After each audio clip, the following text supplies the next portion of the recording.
អរុនសួស្តីពុកម៉ែបងប្អូនទាំងអស់គ្នាស្វាគមន៍សាជាថ្មីមកជួបយើងនៅព្រឹកនេះដែរយើងមានតម្រូវថ្មីសម្រាប់ពុកម៉ែបងប្អូនទស្សនានៅមើលកំសាន្តលេងសម្រាប់ថ្ងៃទី7ខែ6 2025តម្រូវរបស់យើងក៏មានប៉ុណ្ណឹងហើយយើងក៏មានសបិននិយាយជូនពុកម៉ែបងប្អូនស្ដាប់កំសាន្តដូចគ្នាតាមមុននឹងនិយាយសបិនយើងក៏សូមពឹងពុកម៉ែបងប្អូនដែលចូលរួមទស្សនាទាំងអស់គ្នានេះកុំភ្លេចជួយចុចពាក្យ like share subscribe ឬក៏ដឹងឲ្យ channel យើងម្នាក់មួយផងបងប្អូនណាដើម្បីទទួលបានវីដេអូក្រោយៗក៏ដូចជាពុកម៉ែបងប្អូនចង់បានតម្រូវតាមម៉ោងកុំភ្លេចចុច link និយាយដាក់នៅលើ comment ហ្នឹងទៅចាតម្រូវតាមម៉ោងគឺមានទទួលកត់ពុកម៉ែបងប្អូនណាចាអាចមើលបានទាំងតម្រូវអាចជ្រើសបានទាំងអ្នកកត់តោះចឹងពុកម៉ែបងប្អូនចូលមកស្ដាប់សបិនយាយយកមិញយាយសបិនឃើញមនុស្សប្រុសពីរក្រុមចាអង្គុយផឹកស្រាពីរក្រុមណាសិតតែមនុស្សប្រុសអង្គុយផឹកស្រាស្រាប់តែមនុស្សប្រុសម្នាក់ទៀត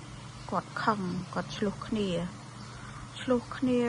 រវាយគ្នាបងអូនឆ្លោះគ្នាជាមួយនឹងមនុស្សប្រុសម្នាក់ទៀតហ្នឹងចាថាផឹកស៊ីទាំងអស់គ្នាអត់ជួយចេញលុយគ្នាទេឲ្យគាត់ចេញតែម្នាក់ឯងចឹងទៅគាត់ខឹងណា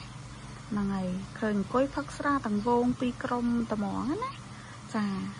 អញ្ចឹងយើងក៏កាត់យក57 59 65 69 97 957 956 279អស់50និងអស់60ចាហើយឃើញដូចជាផឹកស្អីគេ ABC ហ្នឹងហើយ